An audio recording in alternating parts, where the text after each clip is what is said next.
सत श्री अकाल, मैं हाँ अर्शदीप संधू। न्यूज़ 18 पंजाब हरियाणा हिमाचल देख रहे दर्शकों का स्वागत है। गल करते हैं संसद के सरद रुत इजलास की। उस तो पहला अज ऑल पार्टी मीटिंग सद्दी गई है। सवेरे 11:30 बजे ये अहम बैठक होएगी। सारियां पार्टियां नाल प्रधानमंत्री मंथन करेंगे।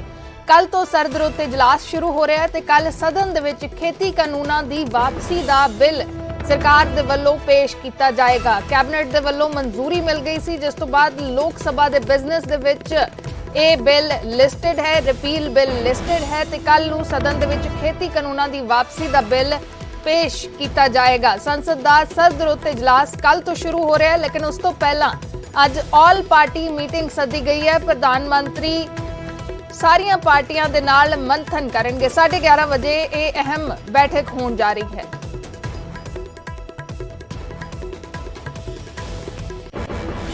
खेती कानूनां दे नाल ही केंद्र सरकार ने हुण MSP ते पराली दे मुद्दे नूं भी हल करन लई वड्डा ऐलान कीता है। खेतीबाड़ी मंत्री नरेंद्र तोमर ने कहा कि MSP दे लई छेती ही कमेटी दा गठन होएगा, जिस दे विच किसान आगू भी शामिल होणगे। इस दे नाल ही तोमर ने पराली साड़न ते किसानां ते केस दर्ज नहीं होणगे, इह भी ऐलान कीता है।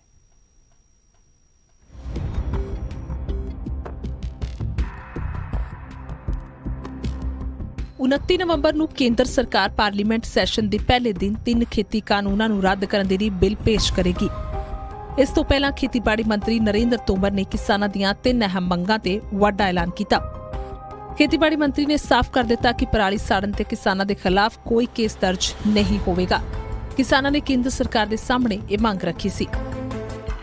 गुरु नानक देव जी के प्रकाश पर्व के पुनीत अवसर पर इन तीनों कृषि कानूनों को रिपील करने की घोषणा की। पराली जलाने पर किसानों पर क्रिमिनल ऑफेंस से उन्हें मुक्त किया जाए। ਇਸ ਤੋਂ ਇਲਾਵਾ ਖੇਤੀਬਾੜੀ ਮੰਤਰੀ ਤੋਮਰ ਨੇ ਕਿਸਾਨਾਂ ਦੀਆਂ ਮੁਸ਼ਕਿਲਾਂ ਦਾ ਹੱਲ ਕੱਢਣ ਅਤੇ ਸੁਧਾਰ ਲਿਆਉਣ ਦੇ ਮਕਸਦ ਦੇ ਨਾਲ ਇੱਕ ਕਮੇਟੀ ਦਾ ਗਠਨ ਕਰਨ ਦਾ ਵੀ ਫੈਸਲਾ ਕੀਤਾ। ਇਹ ਕਮੇਟੀ MSP ਨੂੰ ਹੋਰ ਕਿਵੇਂ ਪਾਰਦਰਸ਼ੀ ਬਣਾਵੇਗੀ, ਇਸ ਤੇ ਮੰਥਨ ਕਰੇਗੀ। ਇਸ ਤੋਂ ਇਲਾਵਾ ਖੇਤੀ ਵਿੱਚ ਵਨ ਸਵੰਨਤਾ ਲਿਆਉਣ ਦੇ ਨਾਲ-ਨਾਲ ਜ਼ੀਰੋ ਫਾਰਮਿੰਗ ਤੇ ਵੀ ਕੰਮ ਕੀਤਾ ਜਾਏਗਾ। ਕਮੇਟੀ ਦੇ ਵਿੱਚ ਕਿਸਾਨ ਆਗੂਆਂ ਨੂੰ ਵੀ ਸ਼ਾਮਿਲ ਕੀਤਾ ਜਾਵੇਗਾ। प्रधानमंत्री जी ने जीरो बजट खेती, क्रॉप डाइवर्सिफिकेशन, MSP को और प्रभावी, पारदर्शी बनाने जैसे विषयों पर विचार करने के लिए एक समिति बनाने की घोषणा की है। ਕਿਸਾਨਾਂ ਨੇ ਸਰਕਾਰ ਤੋਂ ਇੱਕ ਹੋਰ ਵੀ ਮੰਗ ਕੀਤੀ ਸੀ ਕਿ ਅੰਦੋਲਨ ਦੌਰਾਨ ਜਿਨ੍ਹਾਂ ਕਿਸਾਨਾਂ ਦੇ ਖਿਲਾਫ ਕੇਸ ਦਰਜ ਹੋਏ ਨੇ ਉਹਨਾਂ ਨੂੰ ਮਾਫ ਕੀਤਾ ਜਾਵੇ। ਕੇਂਦਰ ਸਰਕਾਰ ਨੇ ਇਹ ਫੈਸਲਾ ਸੂਬਾ ਸਰਕਾਰਾਂ ਤੇ ਛੱਡ ਦਿੱਤਾ। जहां तक आंदोलन के दौरान केस रजिस्टर्ड का सवाल है,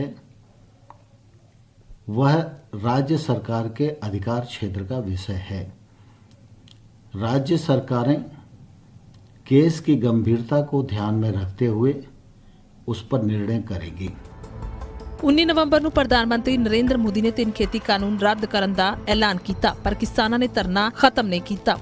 26 ਨਵੰਬਰ ਨੂੰ ਕਿਸਾਨਾਂ ਦੇ ਅੰਦੋਲਨ ਦੇ 1 ਸਾਲ ਪੂਰਾ ਹੋਣ ਤੇ ਪੂਰੇ ਦੇਸ਼ ਦੇ ਵਿੱਚ ਜਸ਼ਨ ਮਨਾਇਆ ਗਿਆ ਸੀ। Bureau report, news 18 Punjab.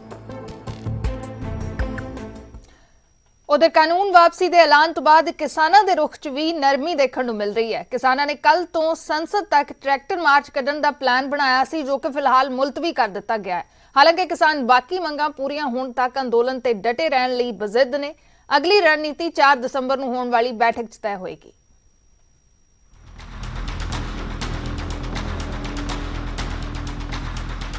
संयुक्त किसान मोर्चे ने संसद कूच का ऐलान मुलतवी कर दिता। 29 नवंबर ਨੂੰ ਸੰਯੁਕਤ ਕਿਸਾਨ ਮੋਰਚੇ ਨੇ 500 ਦੇ ਜੱਥੇ ਦਾ ਸੰਸਦ ਦੇ ਵੱਲ ਕੂਚ ਕਰਨ ਦਾ ਐਲਾਨ ਕੀਤਾ ਸੀ। ਸੰਯੁਕਤ ਕਿਸਾਨ ਮੋਰਚੇ ਦੀ ਮੀਟਿੰਗ ਹੋਈ, ਜਿਸ ਤੋਂ ਬਾਅਦ ਇਹ ਐਲਾਨ ਦਾ ਫੈਸਲਾ ਵਾਪਸ ਲਿਆ ਗਿਆ।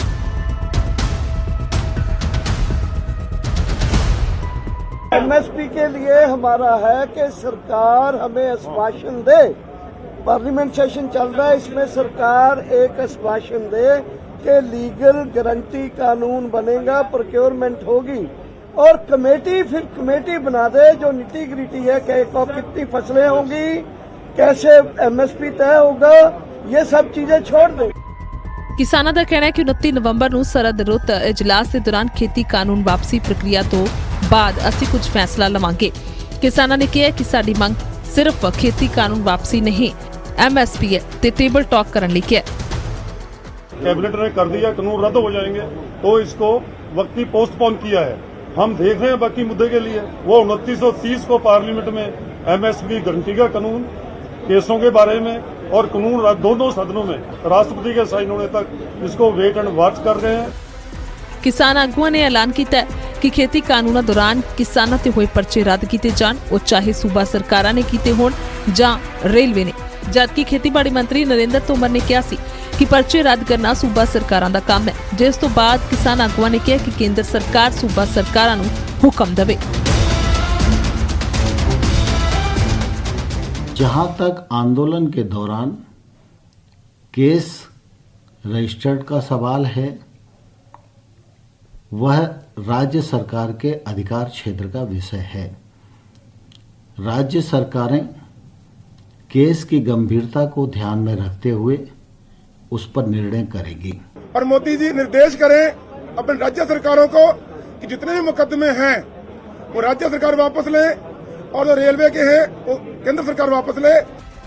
ਸੰਯੁਕਤ ਕਿਸਾਨ ਮੋਰਚੇ ਦੀ 4 ਦਸੰਬਰ ਨੂੰ ਮੀਟਿੰਗ ਹੈ। ਇਸ ਦੌਰਾਨ ਅੰਦੋਲਨ ਜਾਰੀ ਰੱਖਣ ਜਾਂ ਖਤਮ ਕਰਨ ਦਾ ਫੈਸਲਾ ਲਿਆ ਜਾ ਸਕਦਾ ਹੈ, ਪਰ ਫਿਲਹਾਲ ਕਿਸਾਨ ਅੰਦੋਲਨ ਜਾਰੀ ਰਹੇਗਾ। ਸਿੰਘੂ ਤੋਂ ਨਪਿੰਦਰ ਬਰਾੜ, ਨਿਊਜ਼ 18 ਪੰਜਾਬ।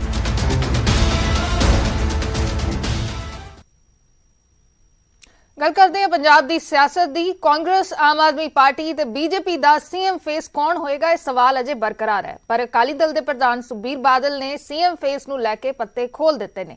ਨਿਊਜ਼ 18 ਤੇ ਐਕਸਕਲੂਸਿਵ ਇੰਟਰਵਿਊ 'ਚ ਸੁਖਬੀਰ ਨੇ ਸਾਫ਼ ਕੀਤਾ ਕਿ ਅਕਾਲੀ ਦਲ ਦਾ ਸੀਐਮ ਫੇਸ ਮੈਂ ਹੀ ਹਾਂ।